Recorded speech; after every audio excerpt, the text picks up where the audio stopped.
Diriwayatkan dari Sayyidina Anas radhiyallahu anhu, ia berkata, pada hari ketika Rasulullah SAW memasuki kota Madinah, segala sesuatu di kota itu menjadi bercahaya. Dan Ibnu Abi Khaythama radhiyallahu anhu berkata, aku menyaksikan hari ketika Rasulullah SAW masuk ke Madinah. Aku tidak pernah melihat hari yang lebih indah dan lebih terang darinya. Seluruh riwayat dalam kitab-kitab hadis dan sirah menyebutkan bahwa kegembiraan, kebahagiaan dan sukacita menyelimuti seluruh sesuatu dan cahaya memancar di seluruh penjuru Madinah. Al-Baihaqi meriwayatkan dari Anas radhiyallahu anhu, ia berkata, aku sedang berlari bersama anak-anak kecil, lalu mereka berkata, Muhammad telah datang. Maka kami segera berlari, namun belum melihat apapun sampai beliau datang bersama-sama dengan Abu Bakar. Mereka kaum Ansor bersembunyi di balik dinding-dinding kota Madinah, dan Nabi SAW bersama Abu Bakar mengutus beberapa orang dari penduduk pedesaan untuk memberitahukan kaum Ansor tentang kedatangan mereka. Maka sekitar 500 orang dari kaum Ansor keluar menyambut keduanya hingga mereka sampai di hadapan Nabi SAW dan Abu Bakar. Kaum Ansor berkata, berjalanlah dengan aman dan penuh taat, wahai Rasulullah. Maka Rasulullah SAW dan sahabatnya berjalan di tengah-tengah mereka. Penduduk Madinah pun keluar menyambut, bahkan para gadis menaik ke atap rumah-rumah untuk melihat beliau sambil berkata, yang mana di antara mereka Rasulullah? Kami tidak pernah melihat pemandangan seindah hari ini. Kejadian ini terjadi setelah Nabi SAW berangkat dari Kuba pada waktu duha di hari Jumat. Beliau sebelumnya tinggal di Kuba selama 4 hari Senin, Selasa, Rabu, dan Kamis. Di tempat Bani Amr bin Auf, di mana beliau membangun masjid Kuba. Setelah itu beliau menuju ke tempat Bani Salim bin Auf, dan ketika waktu Jumat tiba, beliau pun melaksanakan sholat Jumat bersama umat Islam. Masjid ini berjarak sekitar 1 km dari Kuba dan sekitar 4 km dari pusat kota Madinah. Masjid tersebut terletak di sebuah lembah bernama Ronona yang sekarang dikenal dengan nama Masjid Al-Jum'ah. Masjid ini berada di jalan menuju Kuba bagian bawah, Thariqun Kuba An-Nazil. Tidak banyak orang yang mengetahui tempat ini, dan ini masjid dilaksanakan sholat 5 waktu kecuali sholat Jumat yang tidak didirikan di sana. Rasulullah SAW menunaikan sholat Jumat, beliau pun memasuki kota Madinah. Setiap kabilah berlomba-lomba mengundang beliau untuk singgah di tempat mereka sambil berkata, marilah ke tempat kami wahai Rasulullah, di sini ada kami memiliki jumlah orang banyak, perlengkapan dan senjata. Penulis As-Sirah An-Nabawiyah menggambarkan rombongan Rasulullah SAW menuju Madinah. Ketika beliau menaiki untanya dan berangkat dari Kuba, orang-orang berjalan bersamanya, ada yang berjalan kaki, ada pula yang menunggang. Setiap orang berebut berusaha memegang tali kendali unta karena ingin memperoleh kehormatan mendampingi Rasulullah SAW. Orang-orang Habasyah pun menari dengan tombak-tombak mereka sebagai ungkapan kegembiraan menyambut kedatangan Rasulullah SAW. Ketika Rasulullah hendak keluar dari Kuba, kaum Bani Amr bin Auf berkata kepadanya, wahai Rasulullah, apakah engkau bosan tinggal bersama kami? Ataukah engkau hendak menuju tempat yang lebih baik daripada negeri kami? Beliau SAW menjawab, aku diperintahkan menuju sebuah negeri yang akan menguasai negeri-negeri lain. Maka mereka pun membiarkan untanya berjalan sebagai perintah Allah.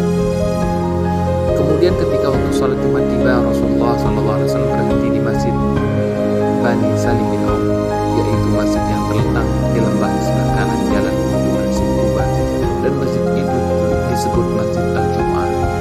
Rasulullah SAW pun menunaikan salat Jumat bersama para sahabat di sana. Itulah salat Jumat pertama yang beliau laksanakan di Madinah, dan di sanalah beliau menyampaikan khutbah Jumat pertama dalam sejarah Islam. Setelah selesai melaksanakan salat Jumat, Rasulullah SAW menaiki untanya menuju kota Madinah dengan Abu Bakar radhiyallahu anhu duduk di belakang beliau sebagai bentuk penghormatan kepadanya. Ketika Rasulullah telah naik, beliau membiarkan tali untanya terlepas agar berjalan ke arah manapun yang dikehendaki Allah.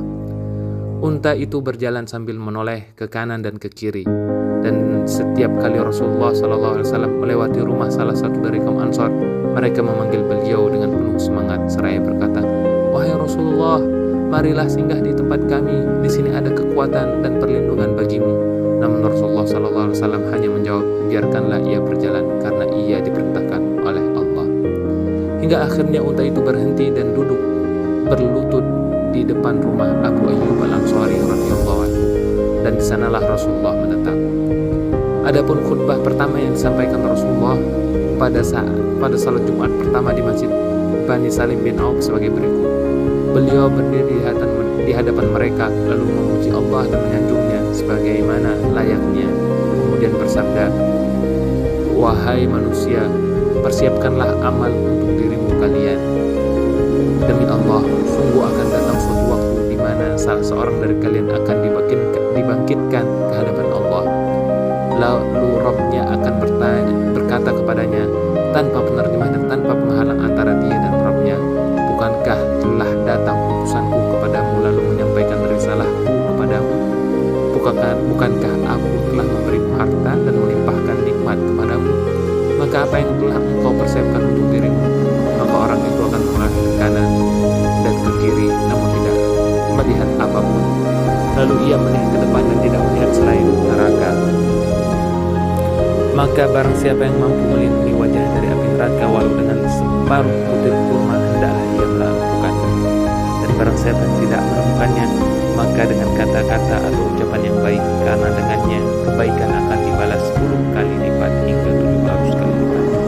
Beliau menutup khutbahnya dengan sabda, "Assalamualaikum wa ala rasulillahi wa rahmatullahi wa barakatuh."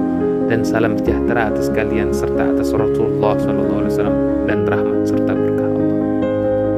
Itulah khutbah pertama Rasulullah SAW pada salat Jumat pertama setelah beliau tiba di Madinah Al-Munawwarah. Khutbah ini berisi pesan padat, agung dan penuh makna, menjelaskan tentang jalan hidup seorang muslim, bahwa segala perbuatannya dan segala nikmat yang Allah limpahkan kepadanya akan dipertanggungjawabkan di hadapannya kelak sebagai segala amalnya. Manusia akan ditanya pada hari kiamat tentang segala sesuatu yang telah dilakukan di dunia. Allah akan menanyainya secara langsung tanpa penghalang antara dia dan Rabb-nya. Dan kematian akan datang tiba-tiba tanpa tanda-tanda atau peringatan sebelumnya. Bahkan jika seseorang bisa saja sedang mengembala kambingnya lalu tiba-tiba kematian datang, dan kambing-kambing itu pun dibiarkan tanpa pengembala. Karena maut datang tanpa pemberitahuan dan tanpa kesempatan untuk bersiap, tidak ada pemberitahuan dan tidak ada persiapan. Maka apakah seorang muslim telah mempersiapkan diri untuk kejutan besar ini? Kejadian tidak memberi waktu untuk menata urusan, memperbaiki kesalahan atau memohon ampun atas dosa yang dilakukan diam-diam di malam hari saat manusia lain sedang lalai. Sesungguhnya Allah tidak pernah lalai dan tidak pernah tidur. Inilah jalan Islam sebagaimana dijelaskan oleh Rasulullah SAW, jalan yang menanamkan pengawasan batin yang kuat dalam diri seorang mukmin. Ia beribadah dan beramal dengan kesadaran penuh bahwa Allah selalu melihat dan memperhatikannya meskipun manusia tidak melihatnya. Dan jalan hidup yang lurus, mudah dan jelas ini menunjukkan bahwa perlindungan dari api neraka dan keselamatan dari kehancuran dapat diraih dengan amal yang ringan.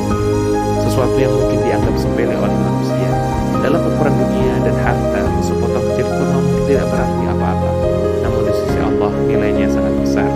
Bahkan jika seorang tidak memiliki setengah kurma, ucapkanlah satu kata yang baik, karena di sisi Allah satu kebaikan dibalas 10 kali lipat hingga 700 kali lipat. Maka jangan meremehkan amal kecil, karena satu kata buruk bisa menyebabkan kehancuran suatu kaum, seperti pepatah yang mengatakan api besar bermula dari percikan kecil. Fitnah di antara manusia seringkali dimulai dengan satu kata jahat. Itulah manhaj jalan hidup yang jelas, mudah, dan lurus yang digariskan oleh Nabi SAW dengan penjelasan yang ringkas namun mendalam untuk membangun masyarakat muslim yang bersih, sadar, dan selalu merasa diawasi oleh Allah dalam setiap perbuatannya dan ucapannya. Inilah khutbah pertama Rasulullah SAW setelah memasuki kota Madinah yang penuh dengan pelajaran besar dan pesan moral abadi yang seharusnya kita renungkan agar kita dapat meluruskan kehidupan kita masa kini. Semoga Allah memberi kita taufik, petunjuk dan bimbingannya kepada kita semua. Amin.